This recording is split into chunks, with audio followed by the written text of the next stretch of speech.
2024 लोकसभा निवडणूक भाजप प्लस शिंदे गट विरुद्ध काँग्रेस, शिवसेना, राष्ट्रवादी अशी होणार नाही। याउलट 2024 ची निवडणूक मोदी, शाह विरुद्ध भारत अशी होणार आहे। 2024 ला मतदानाला जाताना मणिपूरचा विचार करा। महिला पैलवानांचा लैंगिक शोषण करणारा भाजप नेता ब्रिजभूषण सिंग विरोधात मतदान करा। देशातले सगळे भ्रष्टाचारी नेते भाजपमध्ये प्रवेश करत आहे। मोदी, शाह रोज सकाळी उठून भ्रष्टाचारी नेत्यांना शोधायला जातात की एखादा भ्रष्ट माणूस बाहेर राहिला तर नाही ना। विलास जाधव म्हणतात, उद्धवजी ठाकरे साहेबांनी शिवसेनेची काँग्रेस होऊ दिली नाही, पण भाजप काँग्रेसमय झाली। कैलास नवले म्हणतात, त्यापेक्षा भाजपलाच जर काँग्रेस म्हणलं तर चालतंय नवं। 24 ला मतदानाला जाताना तुम्हाला मणिपूरवर मत द्यायचं आहे की दोन भगिनी रस्त्यात नग्न होऊन पळतायत आणि हजारोचा जमाव झुंड त्यांच्या मागे बलात्कार करण्यासाठी पळते। त्या मणिपूरचा विचार करा निवडणुकीला जाता। मी तुम्हाला सांगणार हे कसे हरणार आहेत। मी नुसता गप्पा करून नाही जाणार, खोटं बोलत नाही मी। खोटं बोललो असतो तर भारतीय जनता पक्षात फार मोठा झालो असतो कुठेतरी। देशाचा मालक अदानी कसा झाला ते बघा। 43% शिपिंग अदानीच्या नावचं आहे, 24% कार्गो आयात निर्यात अदानीची। देशाचा 33% कोळसा अदानीच्या मालकीचा आहे, 22% औष्णिक ऊर्जा या देशाची अदानीच्या मालकीची आहे, 14 पोर्ट्स बंदर अदानीचे आहेत आणि 300 किलोमीटरचा खाजगी रेल्वे मार्ग अदानीचा आहे। 24 साली तुम्ही मोदीजींना पुन्हा निवडून दिलं तर देशाचा 100% मालक अदानी होणार, यात कोणतीही शंका बाळगू नका। सगळे भ्रष्टाचारी भाजपात जातात। हे लोक सकाळी बहुतेक भिंग घेऊन शोधतात की कोणी भ्रष्टाचारी राहिला तर नाही ना आपल्या पक्षात यायचा, इतके हे शोधतात। G20 नावाची परिषद परवा झाली। आता हे G20 म्हणजे काही नाही, हे सगळे आपल्या महिला भगिनी करतात ना, ते हळदी कुंकू आहे। आज तुमच्याकडे, उद्या माझ्याकडे, परवा याच्याकडे, एवढंच आहे त्या बाकी काही नाही। या देशात जे चाललंय ते भयंकर आहे, ते भयानक आहे, कधी घडलं नाही असं आहे। इंदिरा गांधींची चूक झाली पण त्यांनी त्याच्यावर माफी पण मागितली होती आणि लोकशाही चौकटीतच ती आणीबाणी संपवली पण होती। पण आत्ता जे चाललंय, मला कळकळीचं आवाहन आहे माझं, 2024 साली तुम्ही जेव्हा मत द्यायला जाणार आहात तेव्हा तुमच्यापुढे भारतीय जनता पक्ष विरोधी काँग्रेस असा मुद्दा नाही। ही निवडणूक भारतीय जनता पक्ष विरुद्ध काँग्रेस, राष्ट्रवादी, शिवसेना अशी होताच कामा नये। ही निवडणूक मोदी, शहा विरुद्ध आम्ही भारतीय लोक अशी झाली पाहिजे, ही आपली जिम्मेदारी आहे।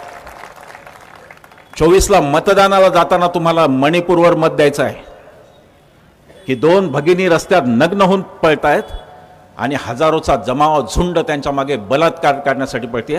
त्या मणिपूरचा विचार करा निवडणुकीला जाताना। तुम्हाला त्या ब्रिजभूषणवर द्यायची आहे जिथे तुमच्या माझ्या मुली, ती मुलगी बूट काढून ठेवते की मी आता खेळू शकत नाही कारण हा लैंगिक शोषण करतो। त्या ब्रिजभूषणच्या विरोधात तुम्हाला मला मत द्यायचं। 24 ची निवडणूक आपल्या सगळ्यांचं भवितव्य ठरवणारी निवडणूक आहे। जर का 24 ला हे पुन्हा निवडून आले तर 29 ला निवडणूक होईल याची मला कोणतीही शाश्वती नाही। कदाचित ते रशियासारखं, पुतीनसारखं होईल आणि काही होणार नाही। तेव्हा हा सगळा आटापिटा, या सगळ्या सभा, ही सगळी जागरणं, रात्री आम्हाला घरी सकाळी पोहोचायला 5-5 वाजतात, हे तेवढ्यासाठी चालली आहेत की तुमच्या आणि माझ्या मुलींचं, मुलांचं भवितव्य सुरक्षित राहावं, एवढीच त्याच्या मागे तगमग आहे। आम्हाला कोणतीही राजकीय महत्त्वाकांक्षा नाही। आमच्यापैकी कोणालाही राज्यसभेत जायचं नाही, विधान परिषद आम्हाला नको, काही नको। जर निवडून येणारे पुन्हा त्याच मार्गाने गेले तर पुन्हा आपण ही सभा इथेच घेऊन त्यांचाही विरोध नोंदवणार आहोत। ती आपली नागरिकांची भूमिका आहे, निर्भय बनवची भूमिका ती आहे।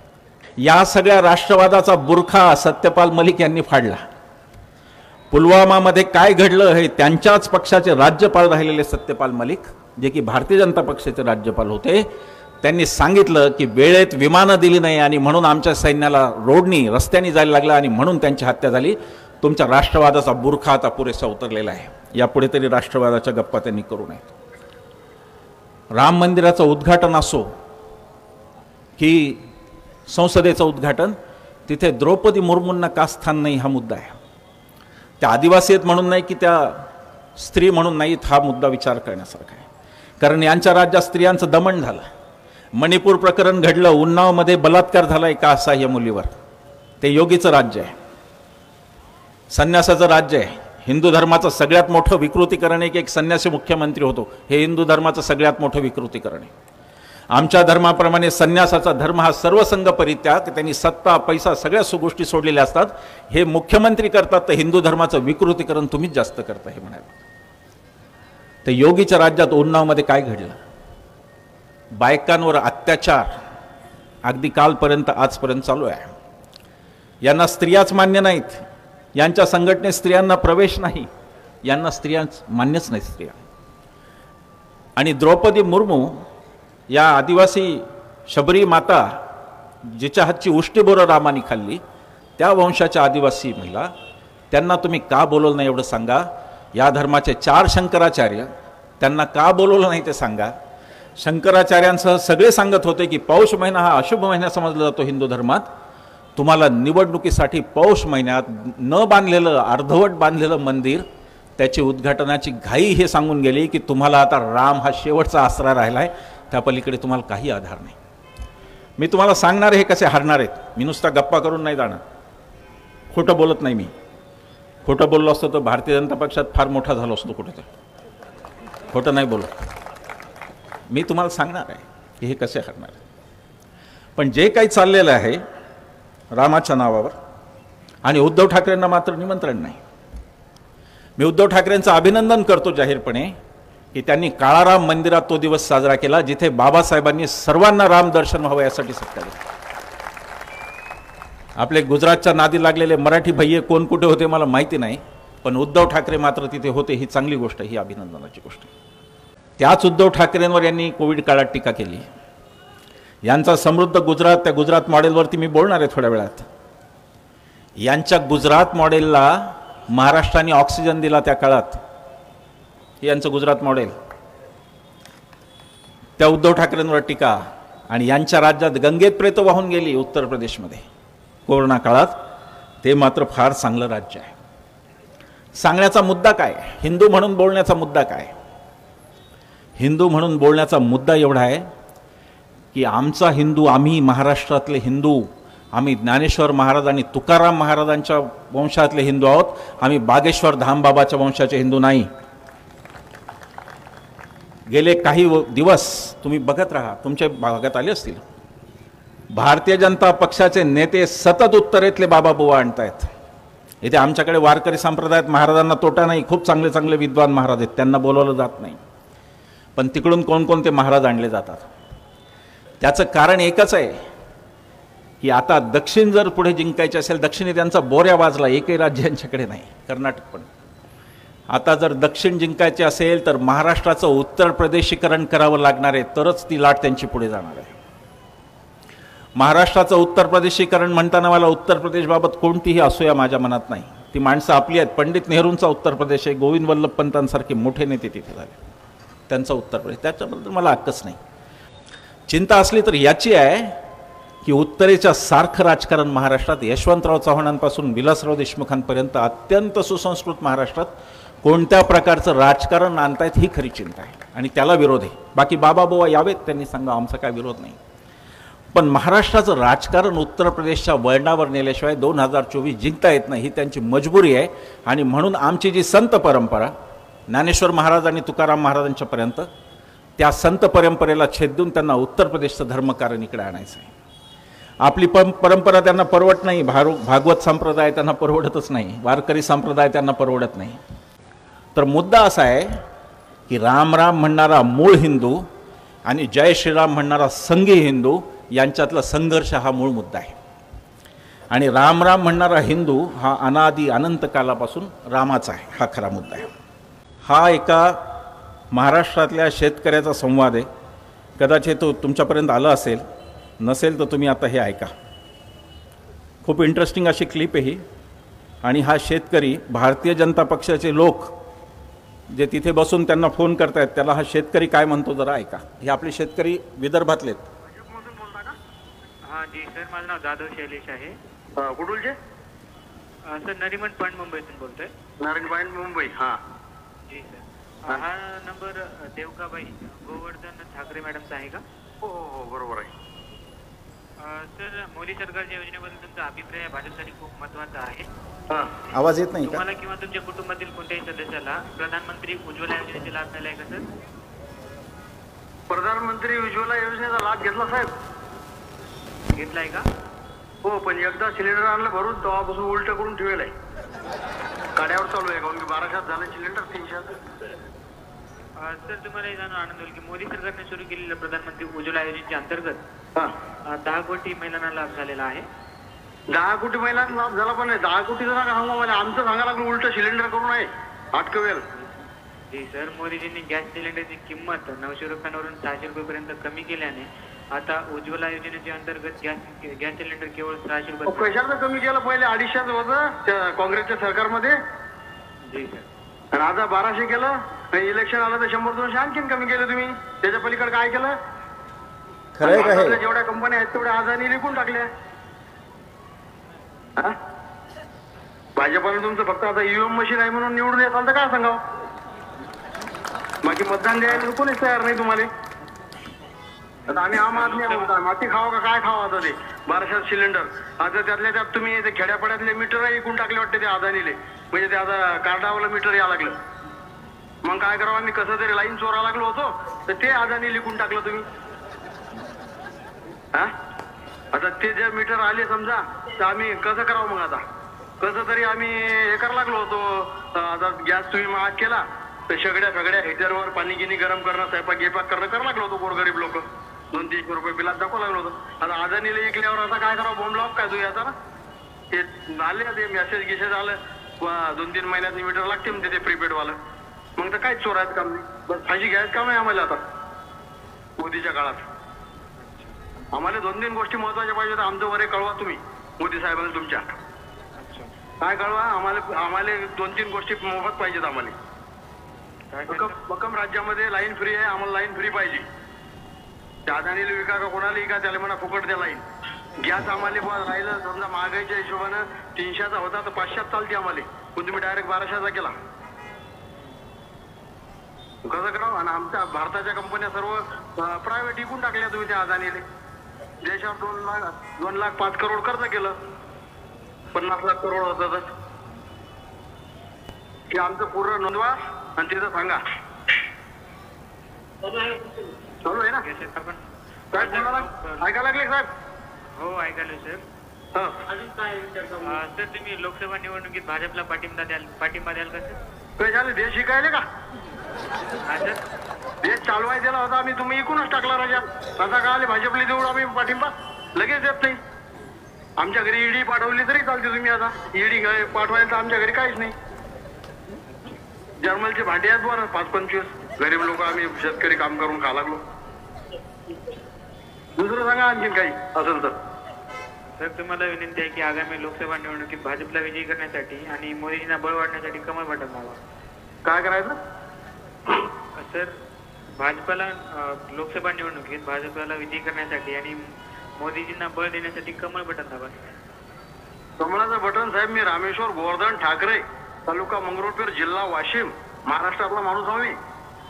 कमळातलं बटन जवळ आयुष्यातही दाबत नाही. एकदा 2014 मध्ये दाबलं होतं किंवा हा मोदीजी आपला काही देश बदलतील, हे करतील ते करतील, 15 लाख देतो म्हणे खात्यात नाही, कोणतं ते याले फरफटच आणतो म्हणे दाऊदले घसड इकडे. हे साऱ्या गोष्टी त्याने काय खोल ठरवल्या.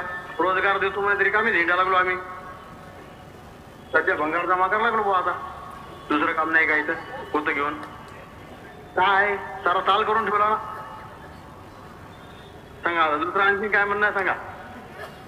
काय नाही सर. आपण देवकाबाई मॅडमची कोण पडतात? मी मुलगा हो त्याचा. देवकाबाई मॅडमचा मुलगा हो मी. हो ठीक आहे सर. असे आमचे प्रश्न वगैरे पोहोचवा जरा, काही फरक पडेल तर पडेल. निर्भय शेतकरी असा असतो. मला ह्यानंतर खरं भाषणाची गरज आहे का नाही मला माहीत नाही, सगळं बोलून झालं त्यांनी. पण तरी गुजरातवर आपण पुन्हा येऊ. दारिद्र्यरेषेखाली गुजरातमध्ये 21.4% लोक आहेत दारिद्र्यरेषेच्या खाली. ते तर कळतच नाही काय चाललं आहे. एका पानावर जाहिरात असते की 13 कोटी लोकांना दारिद्र्यरेषेच्या बाहेर काढलं आणि त्याच जाहिरातीच्या खाली असतं की 80 कोटी लोकांना मोफत धान्य दिलं. अरे निदान खोटं तरी नीट बोला. जर 13 कोटी बाहेर निघाले तर 80 कोटीला पुन्हा धान्य कशाला दिलं तुम्ही? याचा अर्थ 80 कोटी जनता या देशाची दारिद्र्यरेषेच्या खाली आहे, पण ते लपवलं जातं. भारतावरचं कर्ज जे की 55 लाख कोटी फक्त होतं, सगळे पंतप्रधान 15 यांनी मिळून 55 लाख कोटी केलं होतं. मोदीजींनी एकट्याने ते 205 लाख कोटी 4 पट कर्ज तुमच्या माझ्या डोक्यावर आहे. कर्ज 4 पट वाढले देशाचं, यांना पैसाच पुरत नाही, नेहरूच्या कंपन्या विकल्या, सगळं विकलं, पण पैसा पुन्हा जीएसटीचं विक्रमी संकलन हेच सांगतात, जीएसटी किती गोळा झाला, आणि एवढं होऊन पुन्हा कंपन्या विक्री चालू असूनही यांना कर्ज यांच्या मागचं फिटत नाही. कर्ज बुडवे अत्यंत महत्त्वाची गोष्ट आहे मराठवाड्यासाठी. कर्ज बुडवे पार्लमेंटमध्ये आपल्या संभाजीनगरचे अर्थराज्यमंत्री आहेत भागवत कराड, त्यांनी पार्लमेंटमध्ये सांगितलं की आम्ही कॉर्पोरेट लोकांना 14 लाख कोटीची कर्जमाफी दिली. 14 लाख कोटी. त्याच्यानंतर एक गुजरातमधला चांगला RTI ॲक्टिव्हिस्ट होता. गुजरातमध्ये खरं बोलणारे खूप लोक आहेत अजून शिल्लक. त्यांनी काय केलं, त्यांनी RBIला विचारलं, रिझर्व्ह बँकेला विचारलं. रिझर्व्ह बँकेने सांगितलं 25 लाख कोटीची कर्जमाफी दिली आहे. म्हणजे 9 लाख कोटीचा चुना पार्लमेंटमध्येच लागला खोटं बोलून. त्याच्यापेक्षा पुढची जास्त धक्कादायक बाब आहे आपल्यासाठी. पुढे भागवत कराड यांनी त्याच भाषणात सांगितलं की शेतकऱ्याला मात्र केंद्र सरकारने 1 रुपयाची सुद्धा कर्जमाफी दिलेली नाही. पण अर्थव्यवस्था कुठे चालली हे बघा. शेतकऱ्याची अर्थव्यवस्था आणि GDP आणि तिकडे दिसणारा शेअर बाजार याचा कोणताही संबंध राहिलेला नाही. या देशातली आर्थिक विषमता वाढत आहे. आपलं कर्ज आणि राष्ट्रीय उत्पन्न याचं प्रमाण आता धोकादायक अवस्थेला गेलंय, जिथे IMFने आपल्याला इशारा दिलाय की आता हे आवरा, नाहीतर एक वेळ अशी येईल की आपल्या एकूण सकल राष्ट्रीय उत्पादनापेक्षा कर्ज आपल्यावर जास्त असेल अशी वेळ येईल. हे पण झालं. दुसरा पुन्हा आहे, ह्या अर्थकारणाची ही वाट लागली आहे. आणि दुसरीकडे भ्रष्टाचार. लोक म्हणतात मोदीजींना काय कुटुंब आहे का, लग्न केलं का काय, ते कशाला करतील लोक म्हणतात. फार भाबडे लोक आहेत आपले. लग्न करून जे बायकोशिवाय राहतात त्यांच्याबद्दल जास्त सहानुभूती असते. मला काय माहीत नाही, मी फार साधा सरळ माणूस आहे, मी काही कधी वाकड्यात कोणाचे जात नाही. मलाही प्रश्न पडला होता की मोदीजी का करत असतील हे अर्थव्यवस्थेचं अदानीकरण का केलं. जे की इथे बसलेले सगळे लोक, रोडेसर पण असतील, सगळे असतील, हे लढले जागतिकीकरणाविरुद्ध 91ला. जागतिकीकरण, उदारीकरण, खाजगीकरण याला आम्ही खाऊ जा धोरण असं म्हणून आम्ही लढलो होते सगळे आपल्या विचाराचे लोक. पण मोदीजींनी अदानीकरण केलं. आता प्रत्येक गोष्टीत अदानी आहे. पुन्हा फक्त आकडे सांगतो 2 मिनिटात. देशाचा मालक अदानी कसा झाला ते बघा. 43% शिपिंग अदानीच्या नावचं आहे, 24% कार्गो आयात निर्यात अदानीची, देशाचा 33% कोळसा अदानीच्या मालकीचा आहे, 22% औष्णिक ऊर्जा या देशाची अदानीच्या मालकीची आहे, 14 पोर्ट्स बंदर अदानीची आहेत आणि 300 किलोमीटरचा खाजगी रेल्वे मार्ग अदानीचा आहे. 24 साली तुम्ही मोदीजींना पुन्हा निवडून दिलं तर देशाचा 100% मालक अदानी होणार, यात कोणतीही शंका बाळगू नका. ते अदानीकरण झालं. मी ते व्हॉट्सॲपचं सांगत होतो. मलाही कळेना मोदीजी का करतात, त्यांना तर कोणी मूळबाळ नाही. तर एक व्हॉट्सॲप आला होता, त्याच्यात म्हणलं होतं की गब्बर सिंगचं पण लग्न झालेलं नव्हतं, पण तो का करत होता शोलेमधला गब्बर सिंग. मला माहीत, मी काही कोणाला गब्बर सिंग वगैरे नाही म्हणत, पण व्हॉट्सॲप आला. तर येतात व्हॉट्सॲप, आपण पाहतो ते सगळेच दररोज. ती युनिव्हर्सिटीत झाली वेगळी. भ्रष्टाचार न खाऊंगा,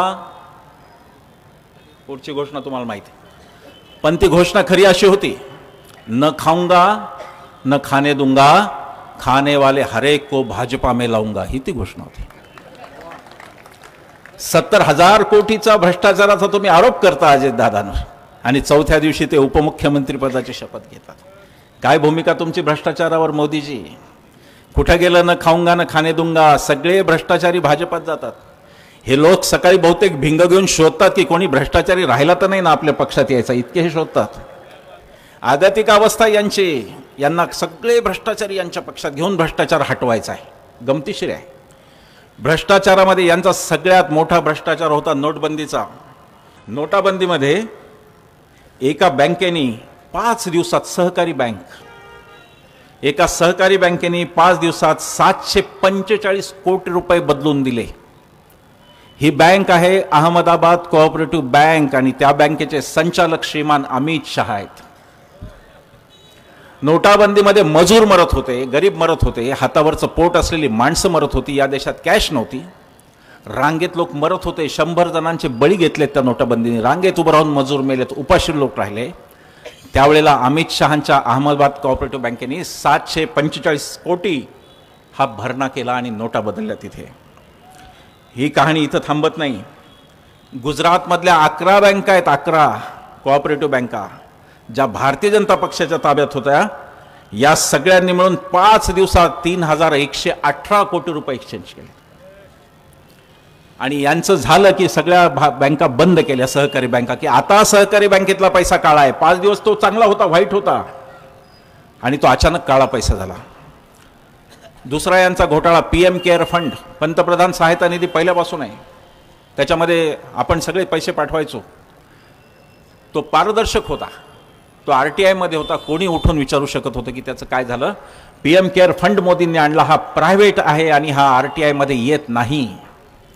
या PM केअर फंडामध्ये आपल्याच सरकारी कंपन्यांनी 2913 कोटी रुपये आजपर्यंत दिलेत. ED नावाची फार चमत्कारिक गोष्ट आहे. हे भारतीय जनता पक्षाचं इलेक्शन डिपार्टमेंट आहे. हे भारतीय जनता पक्षाचं इलेक्शन डिपार्टमेंट आहे. यांच्या विरुद्ध आम्ही नोटीस दिली. 9 ऑगस्टला, ऑगस्ट क्रांतीदिनी आम्ही EDवर मोर्चा नेणार होतो. आमची मागणी ही नव्हती की कोणाला सोडा.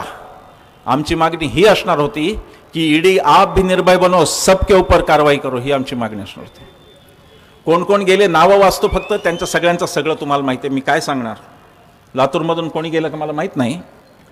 अजितदादा, हर्षवर्धन पाटील शेजारचे तुमच्या इंदापूर, नारायणराव राणे, छगन भुजबळ, हसन मुश्रीफ, प्रताप सरनाईक, भावना गवळी, यशवंत जाधव, अर्जुन खोतकर, राधाकृष्ण विखे पाटील, प्रवीण दरेकर, कृपाशंकर सिंग, विजय गावित, हे सगळे यांच्या चौकशा सुरू झाल्या होत्या, नोटिसा गेल्या होत्या वेगवेगळ्या यंत्रणांच्या.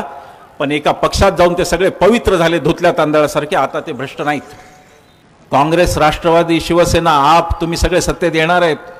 तुम्ही आल्यानंतर पहिलं काम करा, ह्या EDचे मोजून पहिले 25 सस्पेंड करून घरी पाठवा. यांनी देशात धुमाकूळ माजवला, धुमाकूळ माजवला यांनी या देशात. न्याय यंत्रणेचे धज्जे उडवणे चाललंय. जे न्याय यंत्रणा स्वतंत्र, ती पण आता यांच्या कब्जात गेली. या देशातल्या यंत्रणा दबावाखाली आहेत. निवडणूक आयोग दबावाखाली आहे. राष्ट्रवादीचं चिन्ह काढलं, त्याच्या आधी उद्धव ठाकरेंचं काढलं. निवडणूक आयोगाला मॅन्डेट काय आहे? चिन्ह कोणाचं का पक्ष कोणाचा, हा मॅन्डेट आहे निवडणूक आयोगाला. आमची याचिकाच आसिम सरोदेंच्या वतीने, आसिम सरोदेंनीच ती याचिका दाखल केली होती आमच्या वतीने. आणि त्याच्यात आम्ही एक प्रश्न फक्त सुप्रीम कोर्टला म्हटलं होतं, कृपा करून याच्यावर लक्ष द्या. दुर्दैवाने सुप्रीम कोर्टने ते पाहिले नाही.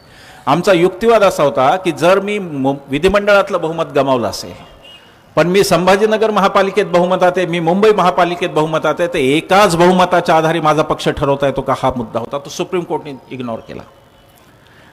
मुद्दा प्रतोद कोणाचा असा आहे आणि तो उद्धव ठाकरेंचा प्रतोद करा, हे सुप्रीम कोर्टने सांगून ठेवलं. आता त्यात काय सुप्रीम कोर्ट निर्णय देणार याची मला उत्सुकता आहे.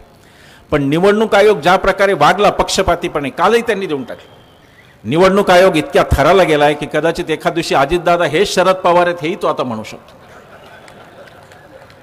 पूर्णतः यंत्रणांची माती झालेली आहे.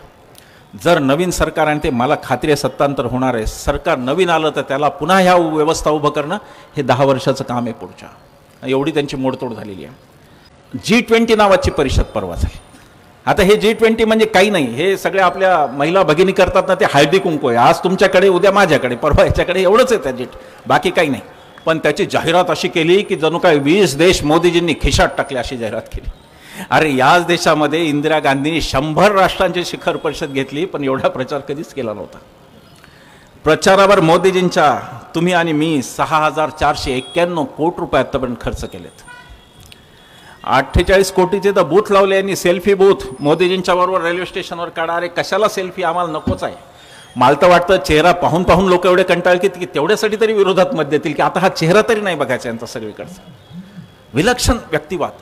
मनमोहन सिंगांचं आलं होतं, हे जेव्हा एकटे फिरत होते मंदिरात, कॅमेरा फक्त यांच्यावर असतो, यांची टीम असते कॅमेरामनची, तेव्हा मनमोहन सिंगांचा फोटो आला होता की डॉक्टर मनमोहन सिंग हे दिल्लीच्या अक्षरधाम मंदिराचं उद्घाटन करतायत. करताना उजव्या बाजूला त्यांच्या त्यावेळेचे लालकृष्ण अडवाणी विरोधी पक्ष नेते आणि डाव्या बाजूला राष्ट्रपती आहेत. त्याला म्हणतात सर्वसमावेशकता, आणि तो असतो माणूस. आपल्या देशाची मती मारी गई हे म्हणतात, तसं काहीतरी झालंय. डॉक्टर मनमोहन सिंग या देशातला एक असा पंतप्रधान ज्याच्या 6 योजना, 6 या देशातल्या सामान्य माणसाचं, गरिबाचं भवितव्य बदलणाऱ्या ठरल्या. मनमोहन सिंगांची पहिली योजना अन्न सुरक्षा योजना, या देशात कोणी उपाशी राहू नये, मनमोहन सिंग. भूमी अधिग्रहण योजना, 4 पट मोबदला शेतकऱ्यांना देणारा भूमी अधिग्रहण कायदा, मनमोहन सिंग. मनरेगा, मागेल त्याला मजुरीची हमी, मनरेगा, मनमोहन सिंग. शिक्षणाचा अधिकार, right to education, Manmohan Singh. माहितीचा अधिकार RTI मनमोहन सिंग आणि आदिवासींचा फॉरेस्ट राईट ॲक्ट सुद्धा मनमोहन सिंग. या देशाची बुद्धीच भ्रष्ट झाली की केम्ब्रिज विद्यापीठाच्या आणि एवढ्या सगळ्या योजना लोकांसाठी आणणाऱ्या माणसाला हा देश मौनी बाबा म्हणतो आणि ज्याच्या पदवीचा पत्ता नाही त्याला विश्वगुरू म्हणतो. या देशाची भ्रमिष्टपणा कधी आला आणि कसा आला मला कळायला मार्ग नाही की किती हा भ्रमिष्टपणा की ज्याच्या डिग्रीचा पत्ता नाही तो विश्वगुरू काय आणि जगाला भारत का विश्वगुरू होणार सांगतो. व्हॉट्सॲप युनिव्हर्सिटी आली 2012ला. हे मी सगळ्या भाषणांमध्ये सांगतो, हे रिपीटेड आहे, सगळ्या तुम्हाला सगळ्या माझ्या क्लिप्समध्ये हे दिसणार, पण हे सांगितलं पाहिजे, ते तरुण वर्गासाठी सांगितलं पाहिजे की हा देश कसा चालला आहे. त्या व्हॉट्सॲपच्या क्लिप्स 14 तारखेला बाबासाहेबांची जयंती असते 14 एप्रिलला, बरोबर 12-13 एप्रिलला तुमच्या इनबॉक्समध्ये येऊन पडणार की ते काय एकटाच घटना लिहिली का त्यांनी, 396 सदस्य होते, येणार तुमच्यावर, खात्रीने सांगतो येणार, यंत्रणाच आहे. अमित शहानी ऑन रेकॉर्ड अमित शहा असं म्हणाले की खरं असो वा खोटं, लक्षात घ्या शब्द, खरं असो वा खोटं आम्ही ते लाखो लोकांपर्यंत ताबडतोब नेऊ शकतो असं ते म्हणाले. तो व्हॉट्सॲप आल्यावर त्यांना सांगायला लागतं की अरे बाबा मसुदा समितीत 7च लोक होते, त्यातले 6 कधीच आले नाही, म्हणून बाबासाहेबांवर एकट्यांवर जिम्मेदारी पडली, म्हणून ते शिल्पकार, हे त्यांना आपल्याला सांगायला. पटेल आणि नेहरू तो काय भांडण रंगून सांगतात, सरदार पटेल पंतप्रधान झाले असते तर, अरे पटेल पंतप्रधान झाले असते तर तुमच्यावर आजन्म बंदी घातली असती. RSSवर पहिली बंदी सरदार पटेलांनी घातली. हे तर नेहरूंचं मोठेपण होतं. ते आज देशाला भोवतंय. कदाचित नेहरूंची जर कोणती चूक आहे तर मला ही वाटते ती चूक की नेहरूंनी सांगितलं की हा देश स्वतंत्र झाला, आता मी कोणत्याही संघटनेवर बंदी घालू इच्छित नाही, हे सांगणारे नेहरू, मला असं वाटतं नेहरूंची ती मोठी चूक झाली. हे जे नेहरूंच्या चुका दाखवतात एक ती पण चूक दाखवा म्हणून. देवप्रिया डोळे म्हणतात, अशोक चव्हाण काँग्रेसचे मुख्यमंत्री होते, त्यांचे वडील मुख्यमंत्री होते, म्हणून काँग्रेस पक्षाचं नाव आणि चिन्ह आम्ही अशोक चव्हाणांना देत आहोत, निवडणूक आयोग. मंगेश मिस्किन म्हणतात, तुम्ही कुठून आलात? नुकताच भाजपमध्ये प्रवेश केलेला एक नेता त्या ठिकाणी उभा असलेल्या एकाला विचारतो, कुठूनही नाही, आम्ही भाजपमध्येच आहोत, कुठेही गेलेलो नव्हतो, भाजप स्थापनेपासून कार्यकर्ता असल्याचे उत्तर तो देतो. मग नुसते तोंडाकडे का बघत बसला आहात? लोक येत आहेत. सतरंजी अथरा, चपला नीट सांभाळा, चहा पाण्याची व्यवस्था बघा, चला निघा. समीर वाघ म्हणतात, चव्हाण साहेब आलेत, अरे केशव माधव, चला पटापट सतरंजा टाका. संतोष परब म्हणतात, अभिनंदन भक्तुल्यांनो, तुम्हाला अजून एक आदर्श पप्पा मिळाले. काँग्रेसयुक्त भाजपा अब की बार 400 पार. रणधीर भोईर म्हणतात, शिवसेना, राष्ट्रवादी आणि काँग्रेस, आता राहिले फक्त मनसे आणि वंचित. # ऑपरेशन पक्ष फोड्या.